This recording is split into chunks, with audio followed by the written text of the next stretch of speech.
नमस्कार, मी सुमित शंकर सावंत आणि तुम्ही पाहताय TV9 Marathi 8 PM special report या बुलेटिन मध्ये तुमचं स्वागत। अजित पवारांना जुन्नरमध्ये आज चक्क भाजपच्या पदाधिकाऱ्यांनीच काळे झेंडे दाखवलेत। एकेरी भाषेत टीका करत राष्ट्रवादीला महायुतीमधून बाहेर पडण्याचंही आवाहन केलं। नेमका वाद का आणि कशामुळे झालाय यावर भाजपच्या वरिष्ठ नेत्यांनी काय म्हटलंय पाहूयात हा रिपोर्ट। मग यांना महायुती मान्य नाही तर अजित पवारने आज डिक्लेअर करावं। अजितदादांमुळे लोकसभेला भारतीय जनता पक्षाचं किती प्रचंड नुकसान झालेलं आहे। अजित पवार पालकमंत्री याच्या मागे दडलाय काय? राष्ट्रवादी काँग्रेस पक्ष अजितदादा गटाला जर घेतलं तर प्रचंड नुकसान होणार आहे। म्हणून या पालकमंत्र्याचा अधिकार, याचा पाल्य एकच आहे, तो म्हणजे अतुल अतुल अतुल। महायुतीचे तिन्ही नेते एकजुटीची आश्वासनं देत असली तरी ग्राउंडवर मात्र अजित पवारांविरोधात भाजपमधला आक्रोश वारंवार बाहेर पडतोय। जुन्नरमध्ये भाजप पदाधिकारी आशा बुचकेंसह इतरांनी अजित पवार हाय हायच्या घोषणा देत दुजाभावाचा आरोप केलाय।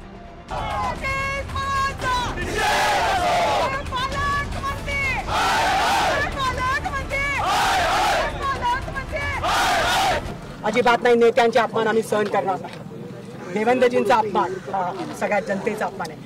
या सगळ्या जनतेच्या रयतेचा राजा मग मुख्यमंत्री असतील, उपमुख्यमंत्री देवेंद्र फडणवीस असतील, पर्यटन मंत्री असतील, कोणाचाच उल्लेख नाही, कोणाचाच फोटो नाही। तालुक्यात जो सोडूनच द्या, तालुक्यात कोणता पक्षच नाही। राष्ट्रवादी एक आहे, राष्ट्रवादी राष्ट्रवादी एक आहे, राष्ट्रवादी भजन करा, कीर्तन करा, राष्ट्रवादी एक आहे, राष्ट्रवादी करा।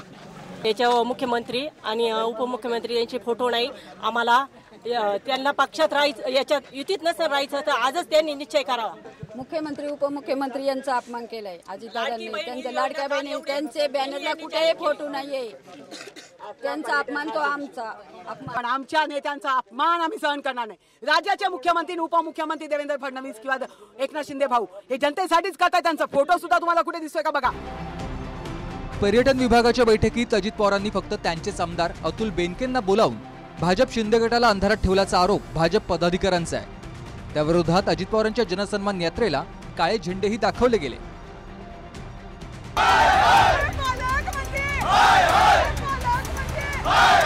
म्हणून पर्यटनाची बैठक पक्षाच्या नावाखाली लावली, याला आमचा विरोध आहे। त्या ठिकाणी मुख्यमंत्री उपमुख्यमंत्री यांचे फोटो नाहीत। मी आणि माझा बाबला, मी आणि माझा बाबला चालणार नाही, चालणार नाही। अतुल बेनके, अजित पवार पालकमंत्री। अजितदादांमुळे लोकसभेला भारतीय जनता पक्षाचं किती प्रचंड नुकसान झालेलं आहे। आजचा जो प्रकार चाललाय हा पक्षाचं बॅनरचं महत्व वाढवून युतीच्या धर्माला नथेतून तीर मारण्याचा प्रकार चाललेला आहे। युती धर्म न पाळणं ही अजितदादाची जुनी खोड आहे आणि ही खोड जर तो ठेवणार असेल, अजितदादा गटाला जर घेतलं तर प्रचंड नुकसान होणार आहे। सरकार तुमचंच आहे, महायुतीचे तिन्ही घटक तुमचेच असूनही तुमच्यावरच आंदोलनाची वेळ का आली या प्रश्नावर मात्र भाजपच्या आशा बुचकेंनी पत्रकारांनाच प्रश्न केले। तुमची युती असताना अतुल बेनके असं का वागतात? आणि ते त्यांना विचारा, मला काय विचारता? तुम्ही कधी बघितलं का ताईला कोणाच्या वाटेला, कोणाच्या साथीला, कोणाला चुकीचं बोलणं आजपर्यंत ऐकलंय का? ऐकलं असेल तर सांगायचं।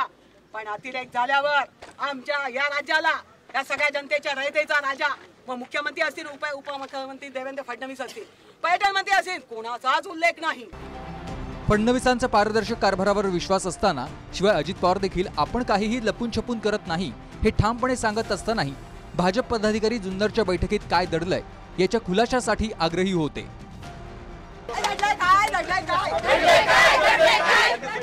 चोरी चोरी कशासाठी? चोरी चोरी कशासाठी? अखंडपणे नारेबाजी। वंदे हे वंदे हे अजित पवार हे पालकमंत्री। चारही दिशांना आवाज पोहोचावा या हेतून केलेल्या घोषणा।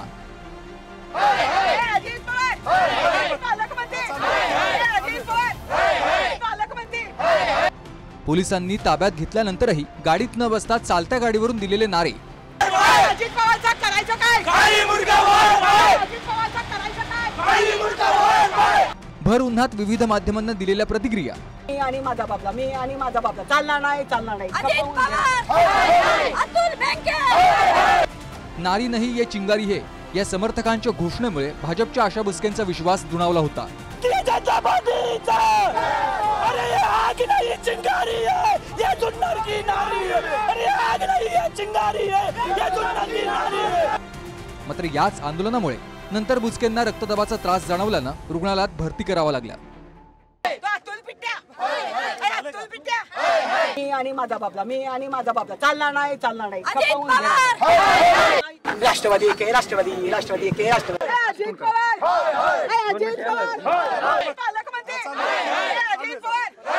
पालकमंत्री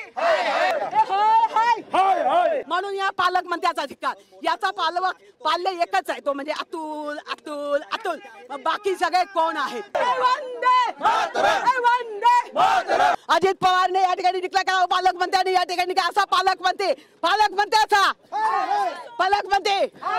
अतुल पिट्या अजित पिट्या लपून का कार्यक्रम करायचा राजवसपणे करायचा। अरे तू पालकमंत्री आहेस का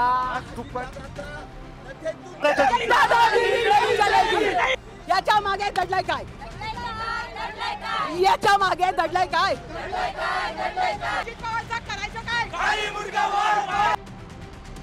दरम्यान यावर फडणवीस बावनकुळेंनी खुलासा करावा अशी मागणी अजित पवार गटाच्या नेत्यांनी केली आहे। एक असं आहे तसं त्यांनी निदर्शनं करण्याची काहीच आवश्यकता नाही। हा पक्षाचा कार्यक्रम आहे। माझ्या जिल्ह्यामध्ये अनेक वेळा भारतीय जनता पक्षाचे नेते येतात, मंत्री येतात, आम्ही कधी त्याच्याबद्दल आक्षेप घेत नाहीत। त्यामुळे अशा पैचं महायुतीच्या एकतेला गालबोट लावण्याचं काम कोण करत असेल तर त्यांना ताकीद वरिष्ठ पातळीवरती मिळाली पाहिजे असं माझं स्पष्टपणाची भूमिका त्या ठिकाणी आहे। खरं तर अजितदादा पालकमंत्री आहेत आणि त्यांनी कुठेतरी महायुतीमधील जे घटक पक्ष आहेत त्यांना कुठेतरी विश्वासात घ्यावा असा आरोप खरं तर बुचके यांनी केलेला सोडून द्या, कोण काय बोलतोय त्याच्याबद्दल मला प्रतिक्रिया देण्याची आवश्यकता नाही। अजितदादा येणार असतील आम्हालाही कळवलं असतं तर त्या ठिकाणी आम्ही स्वागताला आलो असतो आणि महायुतीतला एक चांगला संदेश एकोप्याचा त्या ठिकाणी गेला असता अशा प्रकारची भावना त्यामागे असल्याचं मला त्या ठिकाणी जाणवलं। तथापि एक गोष्ट खरी आहे की महायुती असताना अशा प्रकारे काळे झेंडे दाखवणं प्रदर्शन करणं हे महायुतीच्या एकोप्याला त्या ठिकाणी हानिकारकही वस्तुस्थिती आहे। मला 288 मतदारसंघात कार्यक्रम घेता येतात। महायुतीच्या वतीनं मी कार्यक्रम घेऊ शकतो कारण लोकशाही आहे, संविधानाने तो सगळा अधिकार दिलेला आहे। उद्याच्याला जागा वाटपामध्ये ती जागा महायुतीमध्ये कुणाला जाईल त्या पद्धतीनं तिथं तो पक्षाचा उमेदवार माणूस ती व्यक्ती उमेदवार उभा करेल। याआधी सुद्धा पुण्यातल्या एका बैठकीत भाजप पदाधिकाऱ्यांना अजित पवारांचा महायुतीतल्या समावेशावरून नाराजी वर्तवली होती। पण आता इथून पुढे तुम्हाला जर सल्ला जर कार्यकर्त्यांचं मन काय सांगते आणि खरं जर निर्णय घेणार असाल तर अजितदादाला या महायुतीतून बाहेर काढा। अन्याय केलाय त्यांनी सुभाष बापूंवर, अन्याय केलाय राहुल दादांवर, अन्याय केलाय योगेश अण्णांवर। या सारात गोची मात्र पोलिसांची होते। एकीकडे गृहमंत्री फडणवीस असूनही भाजपचेच आमदार नितेश राणे पोलिसांना जाहीर धमक्या देत आहेत आणि दुसरीकडे पुण्यात भाजपचेच पदाधिकारी पोलिसांवर दमदाटीचा आरोप करतात। आणि महिलांना पुढे करून या ताईचा गळा दाबायचा प्रयत्न केला। सभापती आहे ते धक्का लागला ना केसाला आमच्या एकाही महिलेच्या दानात दान उडवून देऊ बघणार नाही कोण आहे ते नाही हालत जावा। किती वेळ उभे राहा तुम्ही त्याला अजून उभं करा आणि ज्या वेळेला अतिरेक होईल ना हे सगळं फोडून आतमध्ये जाईल। मुंबईतल्या 26/11च्या दहशतवादी हल्ल्याला तोंड देणारे पोलीस म्हणून देशात महाराष्ट्र पोलिसांची ओळख आहे। मात्र तेच पोलीस खरे दहशतवादी आल्यावर पळून जातात असा नवा शोध भाजपच्या आशा बुचकेंनी लावलाय। एवढी पोलीस यंत्रणा कशासाठी बोलवली बरं? अशी गरज का पडली? इथे हे आतंकवादी बसले आहेत, जरा सांभाळून राहा हा, कारण आम्ही आतंकवादी महिला आहोत, मग आम्ही काही करू ना म्हणून तेवढे बोलवले आहेत। बघा आता अंगावर अशा येतात, तिकडे आले ना आतंकवादी तर पळून जातील, पण इथे अंगावर येतात आमच्या। तिकडे आले ना आतंकवादी तर पळून जातील, पण इथे अंगावर येतात आमच्या। वास्तविक सत्तेत आंदोलकांचे प्रमुख नेते एकत्र आहेत, पण त्यांच्या कानावर स्थानिक गोष्टी न घालता भाजप पदाधिकारी थेट आंदोलन करून अजित पवारांना महायुती सोडण्यासाठी आग्रह का धरतात हे अद्याप कोडच आहे। अमोल मिटकरी त्याचा जीव केवढा तो सांगणार फडणवीसांनी खुलासा करावा। तर मला वाटतं अशा प्रकारच्या जी वक्तव्य करणार आहेत त्यांनी लगाम घातला पाहिजे. पक्षाच्या फोरमवर नेतृत्व त्या ठिकाणी चुका असतील तर दुरुस्त करतील, काही गैरसमज असतील तर ते दूर करत पुन्हा आम्ही एकोप्यानं सामोरं जाऊ. परंतु आगीत तेल ओतण्याचं काम महायुतीच्या कुठल्याही घटक पक्षाच्या कुणीही करू नये, अशा प्रकारची माझी विनंती राहील.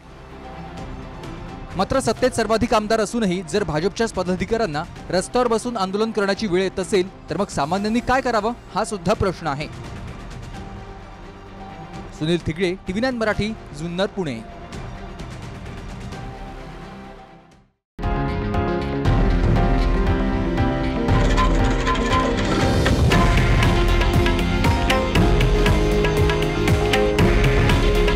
हे आहे देशातील नंबर 1 न्यूज नेटवर्क आणि आपण पाहत आहात TV9 मराठी. काळजी तुमची, हित महाराष्ट्राचं.